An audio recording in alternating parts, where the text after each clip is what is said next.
Semangat nasionalisme Melayu atau semangat kebangsaan Melayu bermula pada akhir abad ke-19. Namun disebabkan tidak berlakunya sebuah parti atau persatuan, perjuangan lebih terarah kepada individu berbanding masyarakat. Kewujudan nasionalisme Melayu juga berpunca dari pertambahan golongan-golongan cerdik pandai dari bangsa Melayu yang mula menyedari atas kepentingan untuk memerintah negara sendiri. Setelah tamatnya Perang Dunia Kedua, Parlimen British berbincang untuk mewujudkan sebuah kesatuan di tanah-tanah jajahan di British. Tujuan British untuk mewujudkan sebuah kesatuan adalah untuk memudahkan dan mengurangkan kos pentadbiran. British telah memberikan tugas kepada Sir Harry McMaster untuk mendapatkan tanda tangan Sultan-Sultan Melayu untuk menerima cadangan kesatuan yang dikenali sebagai Malayan Union. Dalam hanya 1 bulan, beliau berjaya mendapatkan kesemua tanda tangan Sultan-Sultan Melayu. Beliau menggunakan ugutan terhadap Sultan untuk menandatangani perjanjian tersebut. Terdapat juga Sultan yang sukarela untuk menandatangani perjanjian Malayan Union kerana dalam perjanjian Malayan Union dinyatakan bahawa harta-harta Sultan tidak akan diambil alih oleh pihak British. Sultan-Sultan juga akan mempunyai kuasa pemilihan yang terhad, iaitu hanya pada agama Islam dan adat orang Melayu sahaja. Tindakan British telah menyebabkan kemarahan bangsa Melayu terhadap British dan penentangan terhadap Malayan Union. Malayan Union dianggap sebagai salah satu langkah British untuk menjadikan tanah Melayu sebagai negeri jajahan, bukannya negeri naungan seperti dahulu. Terdapat juga undang-undang kewarganegaraan baharu yang di mana individu yang lahir di tanah Melayu dan Singapura akan diberikan warga negara. Pendatang yang telah tinggal selama 10 tahun dari 15 tahun sebelum 15 Februari 1942 juga akan diberi kewarganegaraan.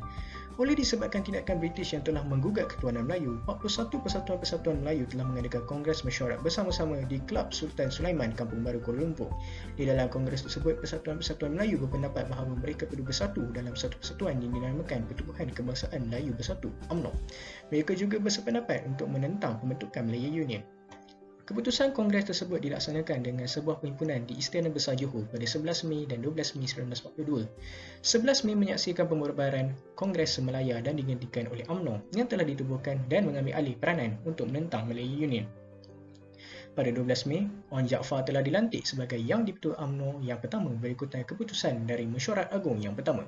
Penubuhan UMNO telah menghasilkan sebuah resolusi yang menolak perlembagaan Malayan Union. Perjuangan Wan Jaafar dan pemimpin-pemimpin Melayu dalam mendesak Raja-Raja Melayu supaya memulaukan Majlis Pengisytiharan Kerajaan Malayan Union dan upacara pelantikan Gabenor yang dijadualkan berlangsung pada 1 April 1946 dianggap sebagai berjaya kerana semua Sultan tidak menghadiri upacara tersebut. Mereka juga mendesak orang-orang Melayu untuk bergabung selama 7 hari sebagai tanda protes atas hak yang telah dirampas oleh pihak British. Pada 1951, Wan Jaafar meninggalkan parti UMNO dan digantikan oleh Tunku Abdul Rahman. Tunku Abdul Rahman bersifat memperjuangkan kemerdekaan dari pihak British. UMNO juga pada ketika itu telah menjadi sebuah parti terbesar di tanah Melayu dan memperjuangkan kemerdekaan.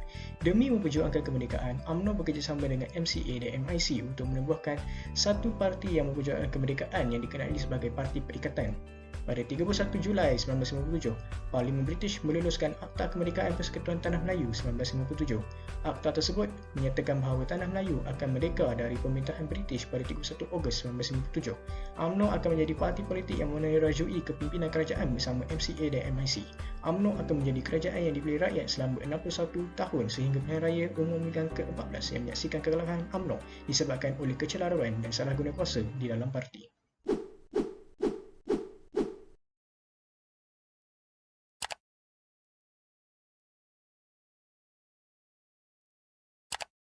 Pada zaman menuju kemerdekaan, UMNO mempunyai kuasa dan peranan yang besar untuk turut serta mengubah undang-undang. UMNO pada ketika itu menghantar memorandum kepada Suruhanjaya Red dan memorandum itu bersifat melindungi kebajikan orang Melayu dan Bumiputera. Usul-usul yang terdapat di dalam memorandum itu adalah kedudukan status bahasa Melayu sebagai bahasa kebangsaan, meletakkan Islam sebagai agama rasmi dan juga kedudukan istimewa orang Melayu dan Bumiputera. Ketiga-tiga hal ini mendapat tindak balasan yang negatif. Hal ini kerana Malaysia atau Tanah Melayu pada ketika itu bukan saja didiami oleh orang Melayu Islam, malahan terdapat juga orang Cina dan juga orang India. Tunku Abdul Rahman Putra Al-Haj sebagai pemimpin UMNO pada ketika itu membuat penegasan mengenai perkara utama, iaitu berkenaan dengan tanggungjawab untuk menjamin kedudukan hak dan keistimewaan orang Melayu dan Bumiputera hendaklah pada Yang di-Pertuan Agong.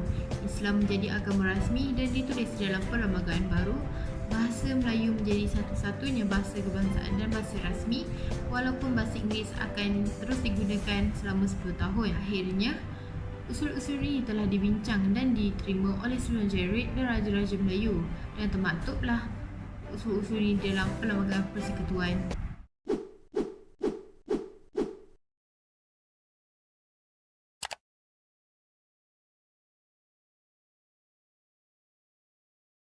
Seterusnya ialah kewarganegaraan. Kewarganegaraan merupakan penduduk yang bermaustatin di Malaysia. Terdapat peraturan kewarganegaraan iaitu Peraturan Kewarganegaraan Malaysia 1964 yang telah menetapkan kriteria-kriteria untuk kewarganegaraan Malaysia. Sebelum negara mencapai kemerdekaan dan kedaulatan lagi, kewarganegaraan Malaysia sudah dilaksanakan di beberapa negeri di Malaysia. Entiti pertama memperkenalkan undang-undang kewarganegaraan di rantau Asia adalah negeri-negeri Selat. 13 yang terdiri daripada Pulau Pinang, Melaka, Singapura dan kemudiannya Labuan. Mana-mana orang yang tinggal di negeri-negeri Selat, keistimewaan kewarganegaraan boleh diberikan kepadanya. Apabila Putera dan IMCGA mengusahakan perlembagaan rakyat, bermulanya perancangan pemberian taraf kewarganegaraan. Melayu ialah nama yang diberi oleh perlembagaan rakyat yang bersamaan dengan rupa bangsa. Syarat yang ditetapkan untuk memiliki kewarganegaraan ialah bapa kepada kelahiran itu mestilah warga negara Melayu atau seorang yang telah bermaustatin sekurang-kurangnya 8 tahun di tanah Melayu. Setelah itu, terdapat satu ujian lisan yang mudah dan pemohon kerakyatan itu mesti lulus lalu bersumpah akan taat setia kepada Persekutuan Tanah Melayu atau Melaya. Jika mereka memenuhi syarat-syarat demikian, maka secara automatik kerakyatan Melayu akan diberi kepada semua orang yang dilahirkan di Tanah Melayu ataupun di luar Tanah Melayu. Malangnya, idea mereka telah gagal disebabkan pengisytiharan darurat pada bulan Jun 1948. Namun, orang Melayu dan bukan Melayu telah mengambil langkah untuk mewujud kerakyatan yang boleh merangkumi semua kaum di tanah Melayu pada ketika itu. Dan ini telah membuktikan usaha Putera dan AMCGA tidak sia-sia.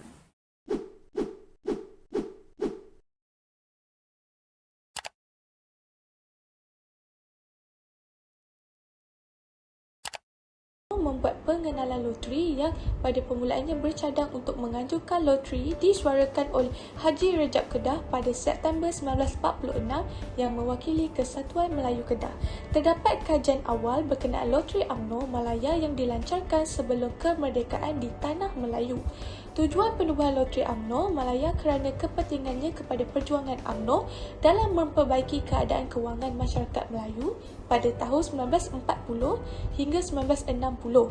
Pada 19 Jun 1953, loteri UMNO Malaya telah dilancarkan secara besar-besaran buat pertama kalinya bertempat di Kelab Sultan Sulaiman, Kuala Lumpur. Beliau memohon kepada Setiausaha Agung UMNO untuk memohon nasihat daripada Mufti UMNO supaya membenarkan atau meluluskan Kesatuan Melayu Kedah menjalankan loteri untuk kebajikan orang Melayu dengan alasan kutipan derma yang telah dibuat kurang memberangsangkan.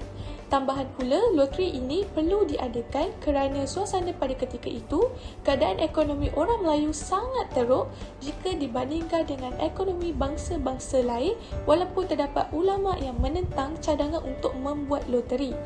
Maka dengan adanya penubuhan UMNO di Tanah Melayu ketika itu dapat memberikan sedikit impak dan membela nasib bangsa Melayu wujudnya loteri yang diadakan khusus kepada masyarakat Melayu agar dapat menunjukkan jalan keluar daripada segala penderitaan dan kesusahan yang dialami oleh mereka.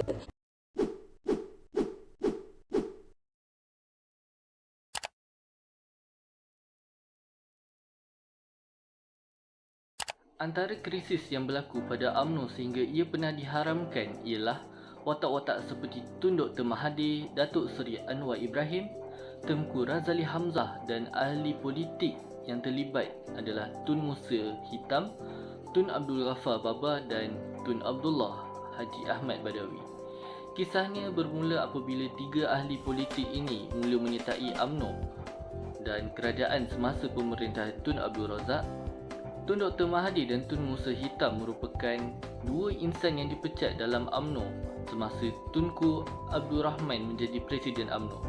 Hal ini kerana mereka berdua lantang mengkritik Tuanku ketika itu di mana UMNO mengalami kemerosotan sokongan dalam pilihan raya umum ketika itu. Tindakan Tun Dr. Mahathir dan Tun Musa Hitam telah menyebabkan mereka dipecat dan diambil semula menyertai UMNO semasa Tun Abdul Razak memimpin.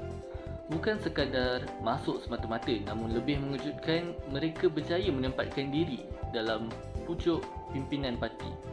Tengku Razali kekal dalam UMNO dan terus membantu Tun membina negara. Apabila Tun Abdul Razak meninggal dunia mengejut pada tahun 1976, Tun Hussein On ketika itu merupakan timbalan Presiden UMNO dan timbalan Perdana Menteri telah mengambil tanggungjawab memangku jawatan tersebut. Apabila Tun Hussein On telah mendapat mandat sebagai Perdana Menteri, persoalan yang timbul adalah siapa yang hendak dipilih sebagai timbalan Perdana Menteri. Tidak pasti atas penilaian apa, Tun Dr. Mahathir telah dilantik sebagai timbalan Perdana Menteri walaupun ketika itu beliau hanyalah naib Presiden UMNO yang ketiga. Bermaksud ada ahli politik yang lebih senior namun Tun Dr. Mahathir yang dipilih.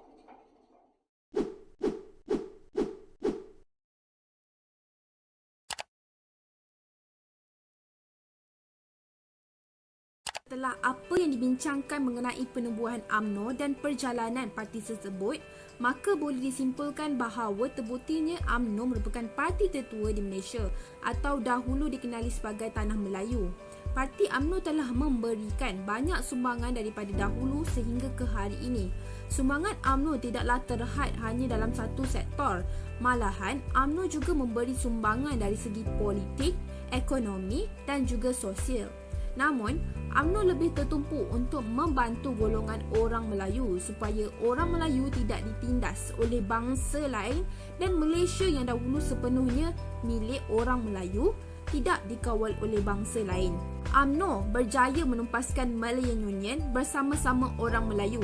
Hal ini kerana pada ketika itu Malayan Union bersifat tamak dan ingin merampas segala pemerintahan yang ada. Setelah tertupasnya Malayan Union, UMNO meneruskan usahanya memberikan pertolongan kepada orang Melayu sehingga membawakan usul kepada Suruhanjaya Reign untuk mempertahankan kedudukan orang Melayu pada ketika itu. Usul yang dibawa diniatkan supaya masuk di dalam perlembagaan persekutuan. Perjalanan yang dihadapi bukanlah mudah kerana bukan hanya ditentang oleh bangsa lain, malahan ada juga tentangan daripada raja-raja Melayu.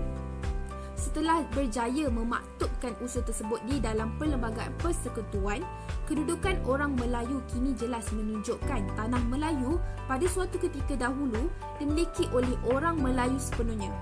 Kesan penubuhan UMNO terhadap masyarakat sangatlah besar di mana UMNO menyatukan penduduk di tanah Melayu atau sekarang lebih dikenali sebagai Malaysia. Di sebalik kejayaan yang dipandang oleh masyarakat terhadap UMNO, UMNO pernah melalui krisis di mana perebutan jawatan Presiden UMNO berlaku. Namun, krisis itu telah diselesaikan yang mana dapat dilihat UMNO kekal sebagai parti tertua di tanah Melayu atau sekarang dikenali sebagai Malaysia.